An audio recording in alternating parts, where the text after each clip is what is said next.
High Level is a full CRM and marketing platform, and I've used some of the best in the SaaS industry.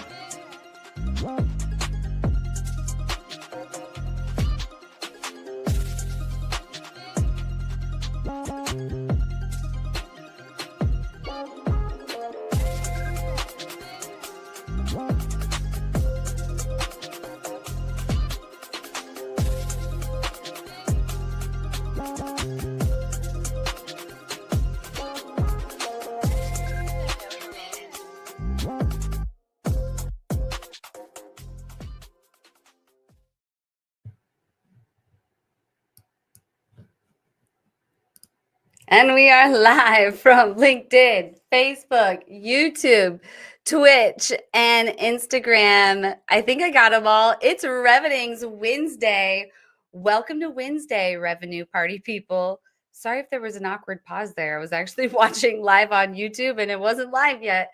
But welcome to the show. We've got hot topics, no hot prizes. We're going to stop on the hot prizes for now. But we do have hot topics and hot guests coming at you, and it's going to be a great discussion. But of course, before we get into it really quick, I want to invite you to join the newsletter. So we're planning the next retreat. We're doing a lot of stuff, and I'm talking about it every week here on the Winsday newsletter. So you can subscribe by going to reveting.com. And we do a recap of the show every week there. So you can also, if you can't listen in right now and you prefer to read, you can just read it there. And also we give you a heads up on what's coming up this week. So every Wednesday morning, the Wednesday newsletter is going out. So be sure to catch it and check out my workbook.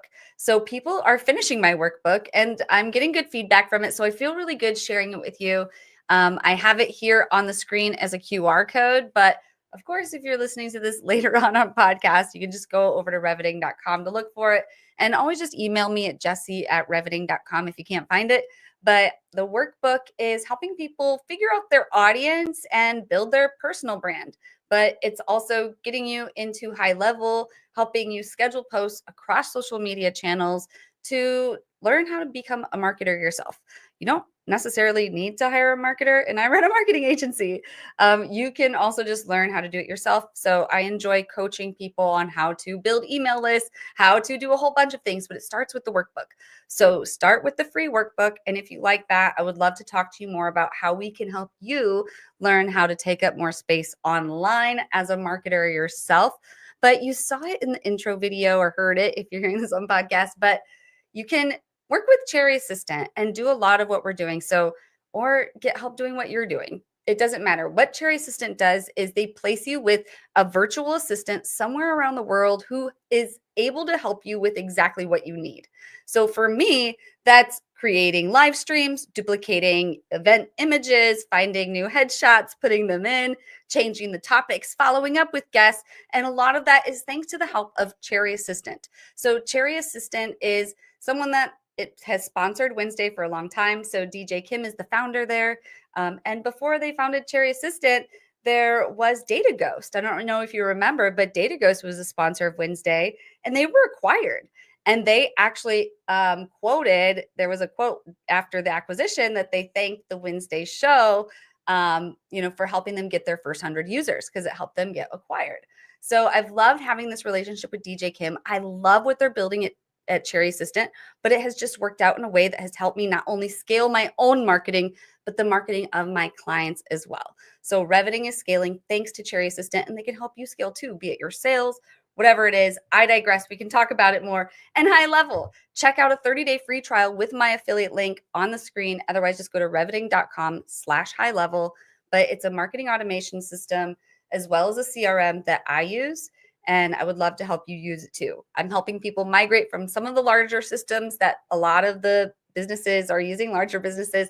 I won't name any of them right now, but you know all of them. And some of them are paying 5 figures, sometimes, like 20,000 a year, if not a month, for some of these large systems. And we just don't need to do that anymore. So High Level is a robust, but yes, budget friendly SaaS solution to help you with all of that. So check it out. Would love to talk to you more about that. But I want to get into the show. So let's get right into it. Welcome to the show to our guests. We have a PR expert and a calling expert. So per usual on Wednesday style, it's a back and forth conversation on sales and marketing. So let's bring in Jake and Chris. Thank you so much for joining. Hi, thanks for having me. Of course. And in Wednesday fashion, I'm going to pull up the 2-minute clock. And I want to ask people to introduce yourselves to the Wednesday audience. Who are you? Where were you born? And what brought you to now? Of course, we're all going to go to your LinkedIn profile and check your experiences and your awards. So we already know a lot of that, but we want to know what makes you human and what makes you you. So could you kick us off, Chris? Yeah, absolutely. Thanks for having me. It's great to be on with both of you today. I think the best way to describe myself is I think I'm a lot like everybody else that's on the show today, everybody that's watching as well. And, really kind of addicted to that adrenaline that comes from solving problems, win-win situations between a business and a prospect, threading that needle, building those relationships. Just really love the whole sales and marketing engine. And for the last 25 years, I've been trying to figure out how I best fit in to all of that. Today, I'm currently the CEO of PhoneBurner.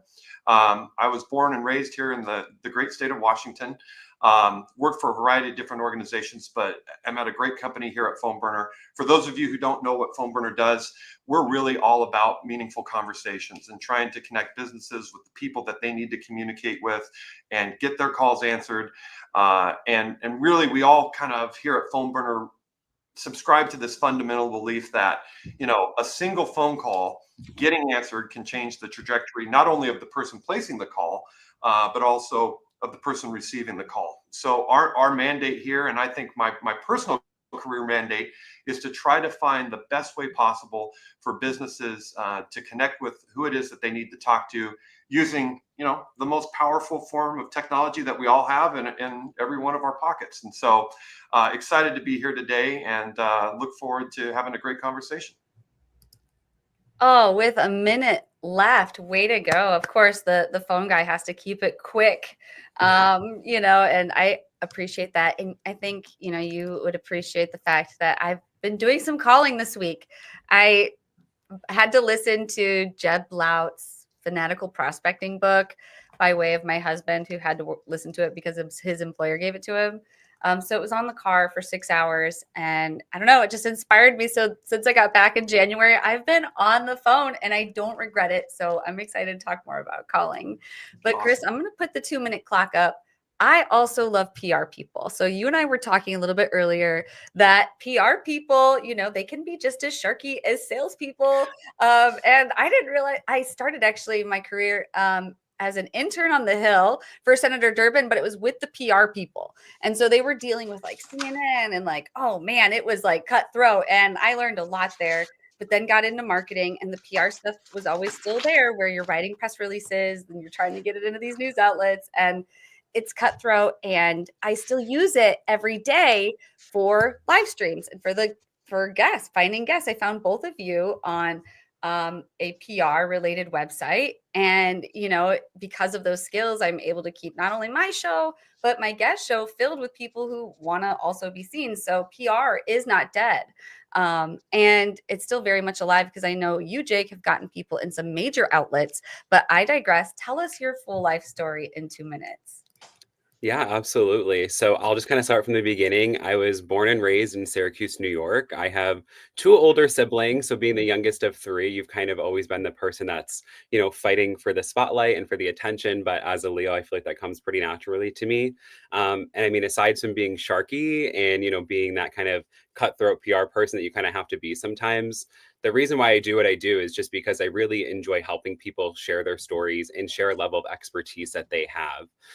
So at Chickarelli PR, that's what we do is we help people who have a niche expertise or people who have something really interesting to share get on different podcasts, magazines, digital articles. As Jesse had mentioned, my previous work, I've had people in outlets such as the New York Post, Bloomberg, US News and World Report, Yahoo Life, the Atlanta Journal Constitution. The list goes on and on and on, which is always fun to share. And of course, that's people who have a niche expertise, but also people who might have something inspiring to share, who have a really great story to share. Maybe sharing something will inspire other people to then share their stories and create this sense of community. And of course, for entrepreneurs and people that are building a business, whether you're a consultant or just an entrepreneur that has a product-based company, building that trust is super, super important. And, that third party credibility that comes from media is definitely a business driver and something that is so essential to growth. So that's kind of me in a nutshell. The reason I found out about public relations was actually through a college tour that I did back when I was looking to go to my undergrad programs. I originally wanted to be a broadcast journalist. I thought I wanted to share the information and share things with the public, but I ended up going to the other side of I guess media and being the person that comes up with the idea with a client and then shares it with someone who then shares it with a broadcast journalist who then gets the message out there. So that's, my life story in a nutshell there. I love that. Well, thank you for sharing. And thank you so much for being on the other side and coming on the show today for this really awesome conversation. Because I'm sure once in a while, you even have to pick up the phone every once in a while. I do. And for a lot of our viewers, they are picking up the phone a lot all the time. So we have a lot of leaders who watch, but then below that are entry level, a lot of time SDRs, sales development representatives, who they're making a lot of phone calls as well on a mass scale, but there's a whole lot of ways to make phone calls. Chris, could you kick us off with a very important recap of calling in 2024? We were joking before, at least I was, back in 2022, we'd talk here on the show, like, is cold calling dead? It's very much not dead. And I even admitted, like, I'm making a lot more calls these days. And I think people know now that, like, even with AI, human conversations are still very much important, but you have to be smart about how you're doing it so that you can get across and have your message heard and talk to the right people. So could you get us a recap of 2024? Yeah, absolutely. And it's interesting mentioning the whole calling is dead notion. And I think one of the trends that I saw, and you probably saw it as well, especially over the last couple of years, we all spend a lot of time on LinkedIn. And one of the trends I saw was that there was an important bit of experience missing from a lot of people's profiles. And that experience was that of coroner, because there were so many people out there that were saying outbound calling is dead. But basically, anywhere you looked, whether it be LinkedIn or message boards, Reddit, wherever, they're all saying the same thing: cold calling is dead, or any kind of outbound calling is dead for a variety of different reasons. And I think, some of these people are absolutely right. For their individual circumstances, it was dead. And it was dead largely because the strategies that were being deployed, unfortunately, were not modern enough in terms of their considerations to make calling successful for their business or for them individually. And so when we look back at not only 24, 23, 22, and a few years prior to that, I think that there's been a couple of themes that have emerged that we got to, if we care about using the phone, because again, like I mentioned in my intro, it's really the most powerful form of technology to connect with people one-to-one next to face-to-face. We've got to be mindful of, I think, four things. And the last year, really, I think, put an exclamation point on these four being really important and getting these four, like Lego blocks, to really work well together. So a couple of things that I really observed over the last year, and we've heard from some of our customers and a lot of people talking about online. One is the technology that is being used to place phone calls, and how important that is to your strategy. there's so many different options in the marketplace. I mean, it is highly competitive, very saturated. You know, you do a Google search for outbound calling or certain types of dialers, and you're just inundated with responses. And I think one of the things that we've seen over the last few years is the technology choice really matters. And it really matters because of the second and third order consequences that come from using that technology.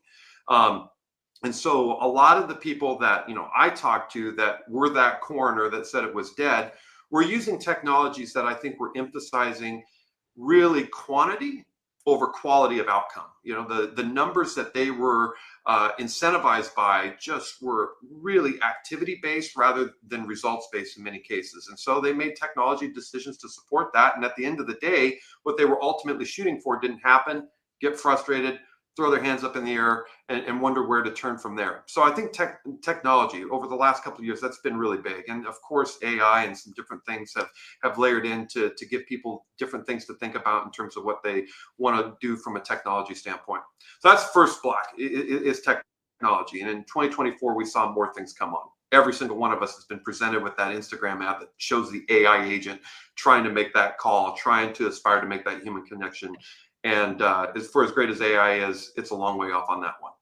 The second thing that I think from a trend standpoint that people have started to pay attention to, and those people that have said it is dead maybe didn't pay enough attention to, was really the quality of the data that is fed into that system. You know, there's a lot of debate.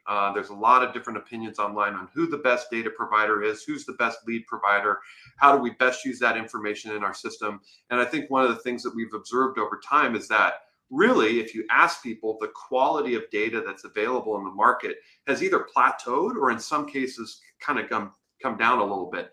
Organizations have not been investing enough in understanding the efficacy of that data and how to best use that data. And when you're making calls out and you don't have great data, bad things happen, right? Your calls get more likely to be marked as spam. Calls are not completing. You're not getting to the right person that you're trying to talk to. So I think companies that paid a lot of attention on the data side probably have fared pretty well. But those that maybe didn't pay as much attention as they needed to on the data side maybe didn't do as well as all. This third one actually might be the most important of all.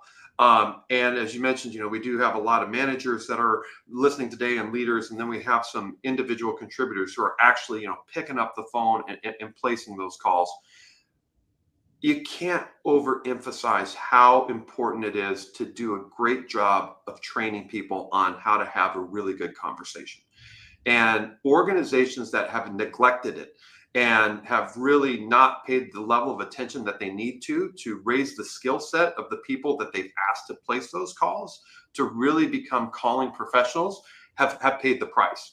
You know, they go out on Indeed and they place a job to hire 50, 100 SDRs, and maybe they have once a week, they'll go over 2 or 3 key tips, but they've not really made training an evergreen part of their regimen, and to really sit down with the people that are placing the calls and put them in a position to be successful when they ultimately get a hello on the other side of it. So I think that that's the third component. And the fourth component from a strategy standpoint, and certainly we've seen evolve over the last, you know, I would say 10 or 15 years, is really as a caller, either as an individual or a company, understanding the phone network ecosystem. Understanding the phone network ecosystem. It is a very complicated place. And there are so many countermeasures on that network designed to stop your good wanted phone call from reaching its destination. Or if it does reach its destination, which is of course mostly the mobile phone, it comes in and says scam on it or spam or whatever. And so I think companies that have really paid a lot of attention to the phone network ecosystem as kind of part of their strategy have fared pretty well. But for people that have, you know, not put together those building blocks of training, understanding the data really well, choosing the right platform, and then understanding the phone network ecosystem, they're the coroners on LinkedIn who are saying outbound's dead. But for those that have paid attention to those things and have configured a system really well, they're having great results and their businesses are growing and thriving as a result of it. Yeah, I believe you, because you do have to continue to fill the pipeline. And, you know, I love marketing, and marketing is great. And I think making phone calls has been great for me because I've done a lot of marketing already to close the trust gap. But it's interesting to see it. I don't know, people kind of saying bad things about it. And I was one of those people, guilty at one point, because I'm a marketer. And I was like, people want to look up and they want to do their own research. They don't want to be cold called or interrupted. You're going to be interrupting my day. But that's like the challenge is like a salesperson, right? Is you have to like get them past that like interruption, but having the right data surely is helpful. I'm curious, Chris, thanks for that recap. I'm talking about systems and like having the right data of people to call to make sure that your message is right and that you're like getting through and not looking like a spammer to the phone carriers. Then like, are there any particular systems? Of course, phone burner, and maybe you can tell us a little bit about that and how that helps people. But like, what other like tech tools should people be trying out? And like AI, like where does AI come into all this? And what kind of, can you give us any tips or like actionable items that we can go right now to like improve our calling system? Yeah, no, it's a great question. Of course, I'm going to be the first to plug phone burner because I think that the dialing strategy that we enable our customers to have, which is efficient one-to-one communications, is really what's winning the day. And when you're selecting a technology from a phone standpoint, I think one of the critical thinking questions you got to ask is, does this technology, does it mirror or mimic what spammers do? Does it look like spam? And so when you think about call systems that generate, 10, 20, 30 calls concurrently at the same time, if you're a telephone carrier, does that look like a good wanted one-to-one piece of communication? Or does that look like something that you kind of scratch your head at and like, boy, for all those car warranty calls that our subscribers get, that looks an awful lot like that, which is just tons of volume coming into the system. So I think that you have to develop a fairly simple yet effective set of criteria to evaluate the right technology to use to place these outbound calls. And the first part of that criteria is, how does this system generate calls? And does it look like good calls, or does it look like questionable calls, spam calls, nuisance calls, calls that people are not going to want? Now, that's an important philosophical question to ask, because a lot of people, and for good reason, they're captivated by this notion that, oh my gosh, every single one of my reps can be shooting out 10, 20, 30 concurrent calls at the same time, which gives us more opportunities to land. But if you're a carrier on the other side, you're a regulator that's prescribing rules for an industry, or you're a carrier in the middle that sees calls that come in from an originating carrier en route to a terminating carrier, you see all that volume come through, it's going to introduce a lot of questions. And those calls are going to be subject to a lot of skepticism. But I think the key takeaway here is, when evaluating a technology, does this technology introduce calls into the network that look scammy, that look spammy? That's number one. Number two is, the carrier that you use matters. Better said probably, is the carrier that your provider uses matters. And so when you're talking to providers, do not be afraid to say, hey, what carrier do you use to place phone calls? Because like everything else in life, carriers are not created equal. Some carriers are notorious for creating and carrying a lot of bad traffic. And guess what? When their counterparts on the terminating side, the terminating carriers, and I'm talking AT&T, Verizon, T-Mobile, Comcast, you name it, they look at calls coming in from that carrier. And if they say, you know what, this carrier brings us a lot of calls that our subscribers complain about, I'm going to put those calls under greater scrutiny, they're going to get more likely marked as spam. So I think, in addition to what's the dialing philosophy, what looks like spam, what doesn't look like spam, understanding the originating carrier that your provider uses is really helpful. And I think the third thing from a technology standpoint, and this can't be understated, is you've got to work with somebody that you trust and that you can have a really good relationship with. Because of the complexities on the phone network, if you don't have somebody that you can actually pick up the phone yourself and call or engage with, you're going to find yourself, I think, more often than not frustrated. And so, personally, for our business, we've really set a high bar in terms of our ability to help our customers be successful, sit down with them, understand their data, understand what they're trying to accomplish. And I think that that's a really important criteria for everybody else that's buying and using these types of systems is a good relationship can I have with them? Because at the end of the day, the whole reason that you're using the phone is to have good relationships. I'll touch briefly on your AI question. There's no doubt that AI is making an indelible impact in terms of how the phone call is being created and then subsequently delivered, and then the experience that's had on the other end. I think the AI that's going to win and that has won is the AI inside of the call experience that helps the human relate closer to the person that they're trying to talk to. And there's also, some neat AI that can be done on the back end that is, establishing rules for routing or optimize different paths to get calls delivered. But I think the one that matters most is really what's put inside the product that helps the person be more successful. There's a lot of bells and whistles in other places that, people dangle their AI functionalities and features. But I think having a skeptical eye to say, hey, will this make my dialers really good once they get on the call is the AI that matters most at this point. Yeah, that's a good point. And, I kind of wish I had something like that would, sort of pull in all the information when I'm about to call them and do that research for me to make my phone call so much easier and just put it into the script I already have. That maybe it already exists. But yeah, no, thank you so much for that recap. Would love to hear from anyone in the comments. If you have any questions about cold calling, now is your time to plug it in there. We're going to be getting back to cold calling and intermingling it into this public relations topic next. Jake, could you kick us off on public relations for entrepreneurs? So I talk a lot about owned media, but there's also earned media. And, they're both important and they both build trust and they both get us visibility. Can you kick us off on this topic? Yeah, 100%. And I think, for purposes of this conversation, what definition of public relations are we going to be using? And I like to focus on, for entrepreneurs specifically, that public relations is a tool to help you build trust as well as visibility. And now, like Jesse had just mentioned, you do have a couple different types of media. So one is going to be owned media, and it's exactly what it sounds like. It's owned media by your company, by you, like this is an example of owned media by Jessie herself, her newsletter as well, those sorts of things. So what kind of media can you build yourself? Can you start a podcast based on whatever your industry is, whatever your service providers are, all those types of things?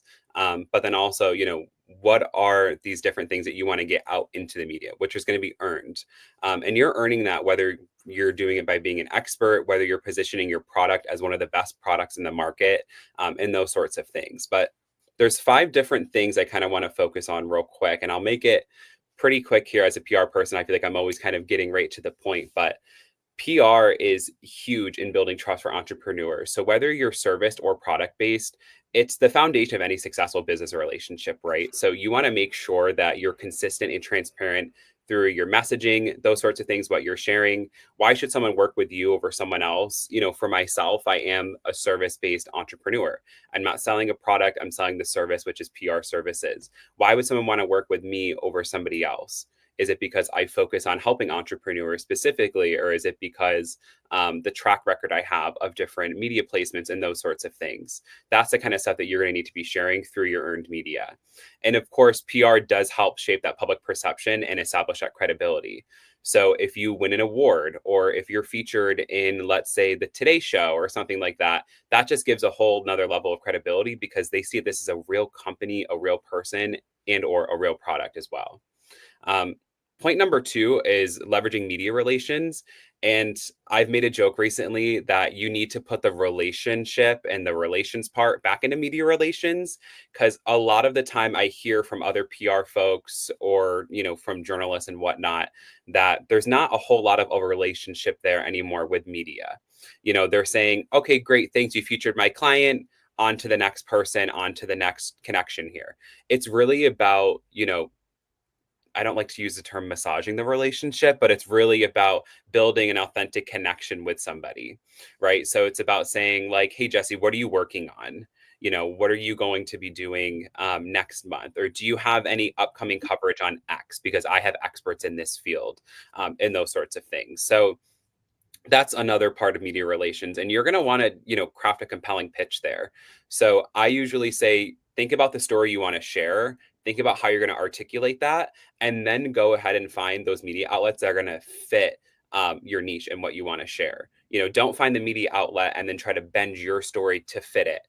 I think you need to find people that super, super align with what you're already wanting to share and what you're already wanting to get out there. So that's point number 2, which was media relations. Now, point 3 is going to be personal branding for entrepreneurial success. Personal branding is so important, and getting it owned media or earned media is going to help you build that personal brand. What are you known for? Are you known for being someone that's super great in the tech industry, specifically talking about chip processors? Or are you someone that works in the digital signage industry who's really great and has a lot of partnerships with schools? Like, there's so many different avenues you can go with that. And you're going to really want to position yourself as an expert in your field. And of course, you want to maintain authenticity and consistency across all of your platforms.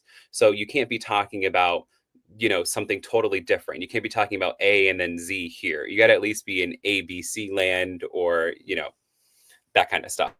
That's the way my brain works. ABC land is what I call it. So that's point number 3 is personal branding. Point 4 is going to be thought leadership, of course. Now, I'm sure that we hear thought leadership all the time, and you might even roll your eyes. Thought leadership can be things like, you're writing op-eds, you're writing blog posts for your own media, participating in panel discussions, and different things such as even today is going to be a really huge thing in thought leadership. So doing speaking engagements and webinars are going to be huge in building your personal brand and helping you express that thought leader that's really deep inside all of us. Now, number 5 is going to be building a community around your brand. So you're going to want to be engaging with your audience through social media and all other channels. Find your audience where they are. So let's say, for example, I did an internship a while ago at a PR agency, and it was around the time of the annual enrollment period. So we were trying to connect with older folks, right? And I was like, older folks are not on TikTok. They're not on Instagram. Some of them are, but largely they're not. So where are we finding these people? You're finding them through radio. You're finding them through these more traditional media. You're finding them through newspapers. So it's really important to Maybe the phone. they are. But that's my 5 main points there. But yeah, that's what I have to say about that. I don't know if you heard me. I was kind of sneaking in and saying maybe you find those people on the phone. Yes, call them. Yes, pick up the phone and not a text message. Right. Exactly. No, that's great. And I appreciate that and all those things, especially what you're saying about personal branding, because of course I help people build their personal brand. But not just because of that, but the reason I do that is because I saw it work and I just saw the power, and it happens so directly that, you don't have to have a ton of engagement. I think people are really afraid to put themselves out there because they don't get as many likes or they don't get as many comments, or with the right people, if you're consistent enough, they do find you. And some brands never get like a ton of likes, but they'll get customers because they find their audience and they speak to them. But I don't know. Yeah, Mallory, you get it. Pick up the phone. But anyway, I digress on that. Chris, clearly you see a little bit of a value in PR and, making time to like go out and show that you're the thought leader on calling. So like, could you kind of talk on PR a little bit just from your perspective? Oh, I can't. Let me see. Somehow you got muted. Wait, there you are. I hear you now. Okay. I have a great amount of respect for PR, and I think it's important for all of us personally to kind of understand the public relation component of ourselves. And Jesse, I think some of the things that you do and help people out is absolutely quintessential, because there's just so much noise out there. And how are you going to take a message of value to the market, to the people that you're trying to relate to the community that you're trying to build, without some sort of PR strategy? And so, Jake, the things that you do on behalf of your customers, you mentioned some of those wonderful publications and places where people, engage or introduced to people and to the solutions that they offer. look, you've got to have a strategy for it. And I think that you're remiss if you kind of ignore it and think that you can get away with not having to do it, particularly as we live in a time where, fighting for just that thread of attention in a person's mind is so very difficult to do. And so 100% PR is an important component, I think, to being successful. Yeah, 100%. There's so much that goes around in the full circle. There's sales and marketing, and then there's PR and calling to get specific. But thank you both for diving in on a little bit of that. And I'm just curious, Jake, what kind of calling do you do? Yeah. I saw something recently that said like 60% of journalists don't want to be called anymore, like 60 something percent. Mm. I saw some PR person, I can't remember who it was that I follow, and I remember he or she said something like, stop calling these people. Like they don't want to be called. And I'm like, I think it depends on the kind of media that you're talking about. Like if you're looking at like local broadcast, or something like that, like I have a client of mine that's based out of Boca Raton, and we're trying to get her on these different local news channels to go on and talk about, maybe mental health or these sorts of things and whatnot. And I think calling is so important. And that's why they have a news desk, right? Because you're not calling like a specific journalist. Like you're calling the news desk and saying, hey, I sent a pitch about X, Y, and Z this day. This is the subject line. Just want to confirm receipt of that email. And then if they're like, yeah, of course, like we got it. And then I'm like, okay, is this something that might be interesting, or can I talk to a news director by chance if they're there? Then that's kind of how you get in. Whereas I feel like, I used to work at a startup where there was an abundance of cold calling, there to get these different folks in and stuff. And I'll be honest, I was pretty bad at sales cold calling, even as a PR person, because I'm usually straight to the point. But with cold calling, like for sales, I feel like you really have to kind of like inch your way into that relationship. Whereas I had already sent these people an email, right? And said like, hey, just want to confirm receipt of this email, versus saying like, hey, is this so-and-so? Like, do you do this, And of course, like Chris might be cringing at me saying this because I'm like, I have no idea what I'm talking about when it comes to sales. But yeah, that's the kind of calling that I do. And I have to say too, it's refreshing to hear a CEO to say that public relations is important and it is valuable, because a lot of the times people don't understand it, and the lack of understanding keeps them from doing it. So I appreciated that. Proud to give you a shout out. I realize how important it is. Yeah, definitely. And this is a great conversation. We're going to keep it coming. We have topic 3 coming up, 2025 outlook for calling. So we talked about 2024, what's coming for 2025, and then public relations, a little bit more on driving growth for entrepreneurs.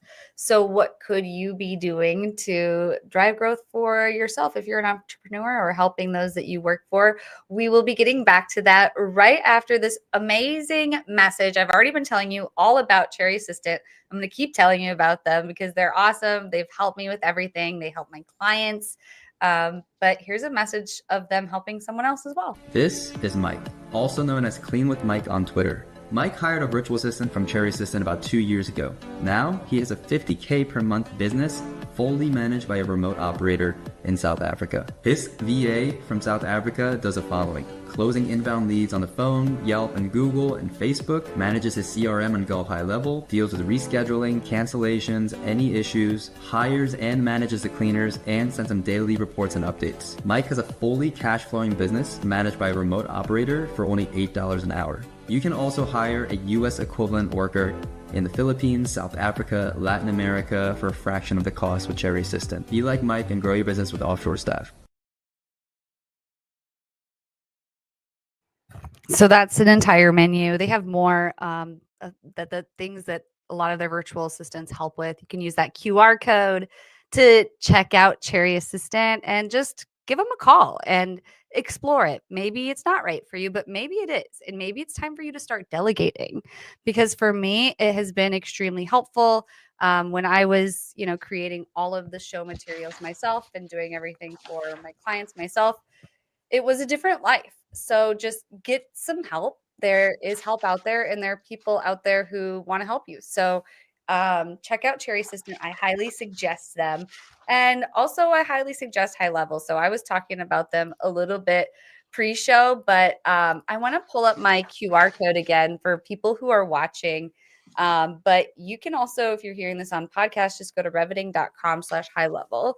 But for me, high level, it is my social media planner. You can just basically like check a calendar and I can see all the posts that are going to go out when, what we're talking about. I can also manage email there. We have marketing email going out from there. We have phone calls going out there. There's like a little auto dialer in high level.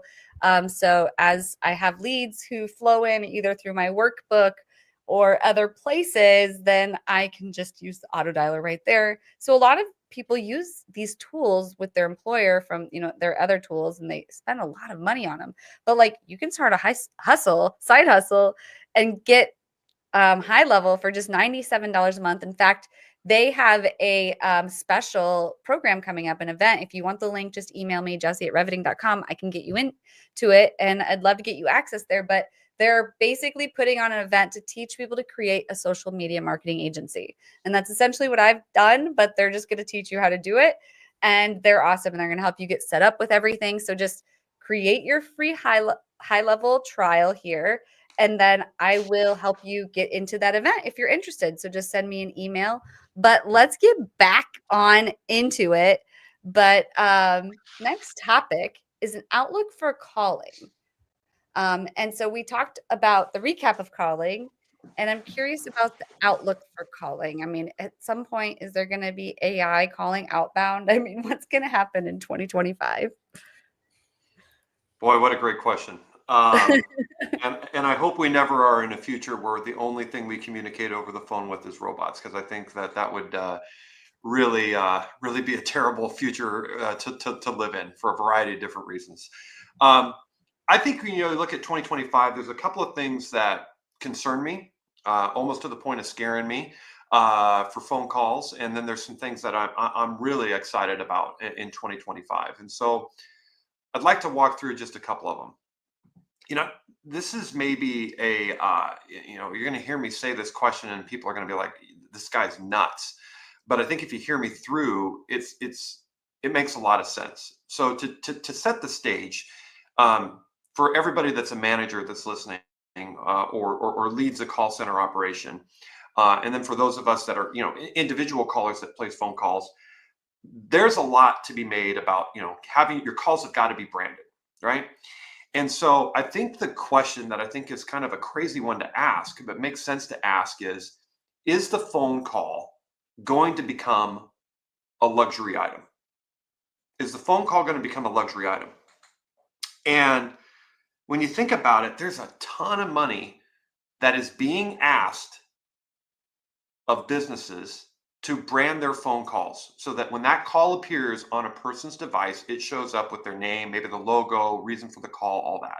And I'm not suggesting that that's bad in terms of its, intent. But what I am concerned about is that if branding is a prerequisite for every call to be answered, and I'm arguing that's not the case for every single call, the problem is we're going to price a lot of people out. If you've got to pay between a nickel and 10 cents or 50 cents or whatever the number is for a brand to be presented on every call, we're going to price a lot of people out. And who is going to be impacted by that? Well, companies that are under margin pressure, larger companies, right? That are like, hey, we got to cut our margin somewhere. So we're not going to have to go pay this branding fee that's out there. And so we're going to go away from the call, which then means all those jobs are going to go away from the call. And then if you're an individual, let's say you're an independent insurance agent and you use the phone as a primary tool to reach your audience. Well, if you suddenly start to have call branding fees, in the hundreds of dollars, that's going to have you rethink using the phone and maybe the people that you employ on your behalf to place those calls to prospects. And so I don't want the phone call to become a luxury item where there's this prerequisite that exists out there that you've got to brand every single call.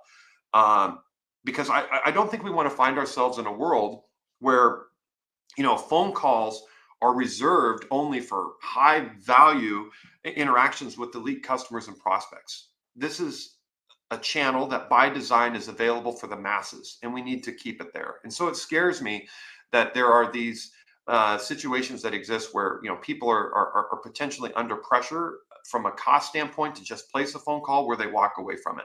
So that concerns me in the future. And there seems to be, I'll call it innovations that come out every so often that is just layering fee after fee after fee after fee on calls being placed.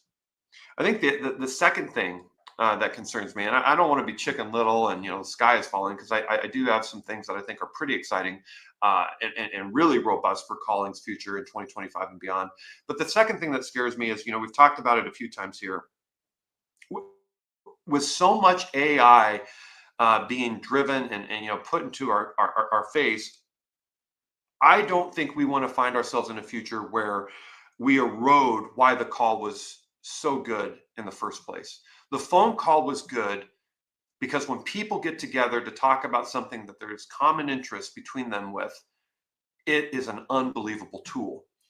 And so when we think in terms of, oh, that's tempting to go have AI place all these phone calls, one, you got some regulatory nightmares that you got to kind of sift through and figure out to make sure that you're not in breach of certain either federal or state laws. But two is, think about the first impression that you want to make to the people that you're trying to reach out to on the phone. If you have an AI only or an AI first agent making those initial calls, is that the best representation of your brand? The hallucination rate still on some of this stuff, on some of this AI is pretty high. And until it's perfect, which I don't think it ever will be, because it will never be able to replace the well-trained, highly skilled professional person, I think we need to be careful on that. And so I think understanding and putting some guardrails around AI is important. And it concerns me if we just take a tact of, hey, it's just easier, it's cheaper, and it's faster, and we can just put more out there, because the last thing that all of us want to do, and the last thing any of us will raise our hands to accept, is getting more phone calls that are irrelevant. And when you reduce the cost of doing something to effectively zero, that's what happens. Look at our email inboxes. So that's part of, I think, what concerns me on a go-forward basis. Now, what excites me in 2025 is that I think that companies, those of you that are individuals and that dial and try to connect with people, I think that people that adopt a mentality of the phone call that I'm about to place or that my company places is a can't miss event. And everything about that phone call is configured in a way to be a can't miss event. You're going to win. And I think that as we look at and draw from inspiration, we can get into that from a couple of other companies. I think that that's entirely possible, because every single person that's either listening or, Jesse, Jake, you guys, we've all had an example of when we've gotten that call that maybe we weren't expecting, but it was a can't miss event because it captured our attention. It brought us high value, and it made us better after we got off the call than before we answered it. And I think companies that have their calling strategy, how do we make these calls that we're placing can't miss events? They're going to win. And they're going to win big, not only in 25, but well into the future. I love that. And I love the idea of like, how do you get to the place where making like someone receiving your phone call is a can't miss event. And I mean, I'm sure like building a personal brand and closing the trust gap with your buyers is part of it. But also just calling the right people at the right time, and understanding their pain in a way that you can actually provide help to them. But man, that's so powerful. So want to hear in the comments more from anyone. What are your thoughts on calling for 2025? What would you add? And man, so important. Make sure that you're making phone calls, everyone. It's not dead.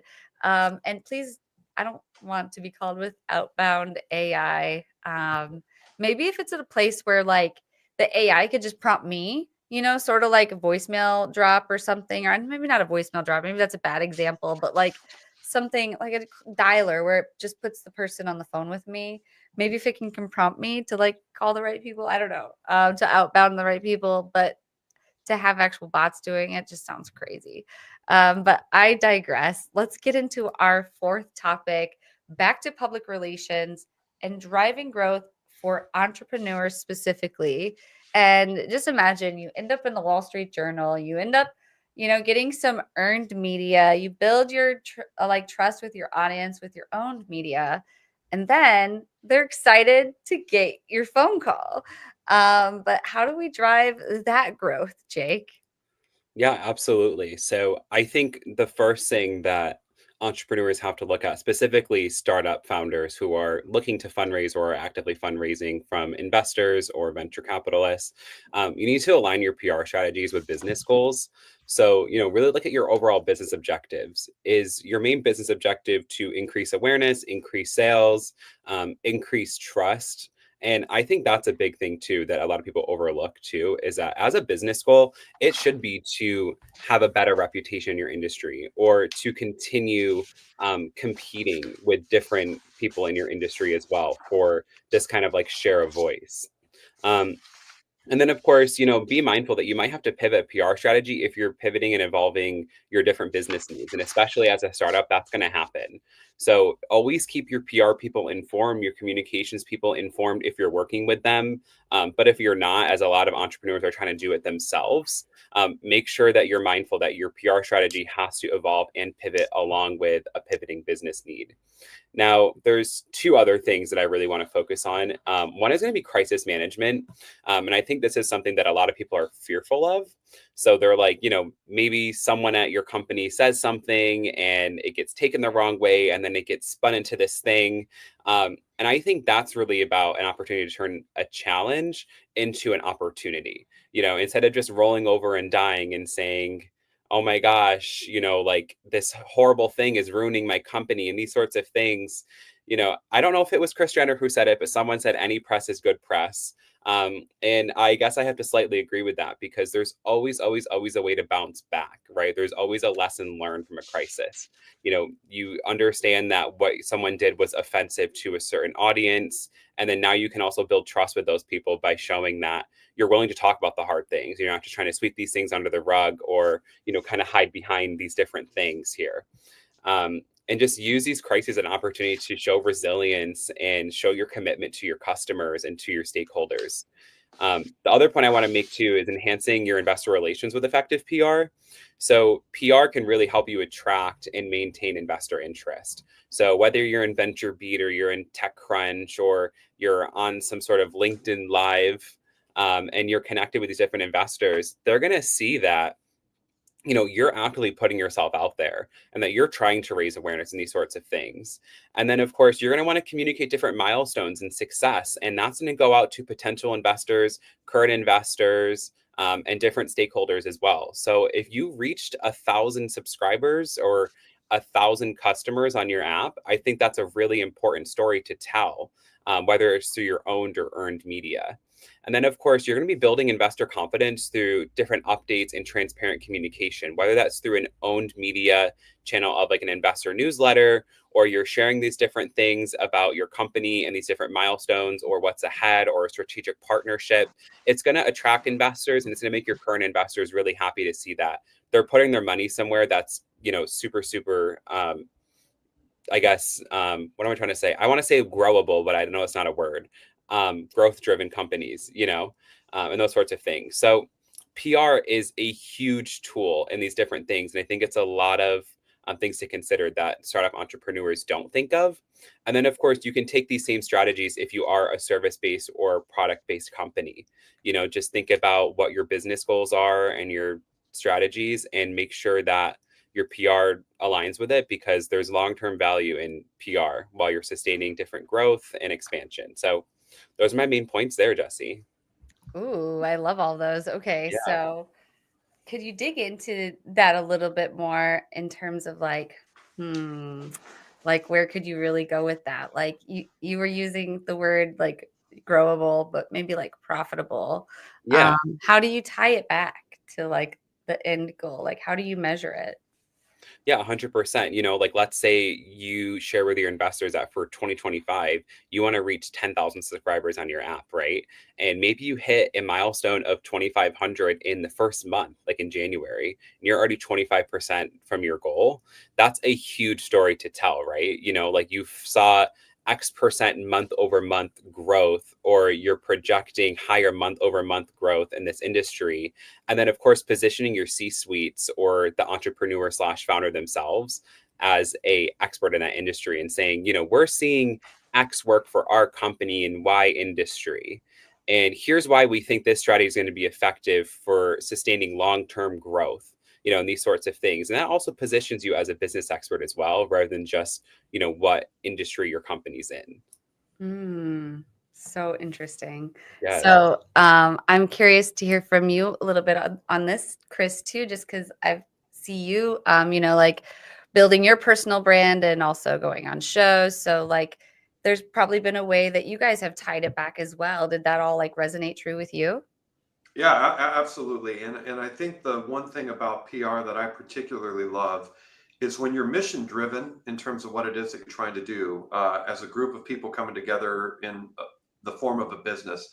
PR is an awesome tool to have to be able to get the message out there broadly. And it's not just about, cold transactional sales. It's really, I think, why the whole reason those of us that feel like we've got the entrepreneurial bug, we do it in the first place, is we want to change the world. And I think PR is a very effective tool for if we're working on something that matters to a lot of people, leveraging PR as a tool to be able to get the message out there to as many people as we possibly can to ultimately do one thing. Give them something to think about, something different to think about that can help them with a problem that they currently have and get them on a path to solving it. And PR does that in very effective ways, and a big believer of it, both for you as an individual and what it is that kind of your personal mission is about. And then, of course, from the company side, what it is that you're trying to do to help your customers out. 100%. Man, well, there you have it. And we only have 4 minutes left, so I better hop right to the guru of the week. So in good old-fashioned Wednesday style, I'm going to pull myself out and put the gurus up. If you both could tell the listeners why they should go follow this week's gurus of.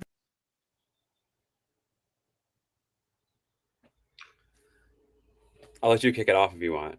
Yeah, and as I'm looking on my screen, I see Ashley, who is in front of me. Ashley, I don't know you, but I'm sure you're a wonderful person. But there we go. We go. There we go. So I'm gonna try this right here. Follow Mallory Lee. So I'm very fortunate to have Mallory as a colleague here at PhoneBurner. Valerie heads up all of our revenue operations, and after a very long and exhaustive search to try to find somebody to help us raise our game from a revenue operations standpoint, and quite frankly find a great executive leader for our team, we were very fortunate and blessed to come across Mallory. Mallory, I think, has about 8,000 followers already on LinkedIn. And the reason why I think that she has so many followers is that she's unbelievably authentic. She's very gifted. She's an unbelievable hard worker. Not to mention that she's a great wife to her husband and a wonderful mom to her kids.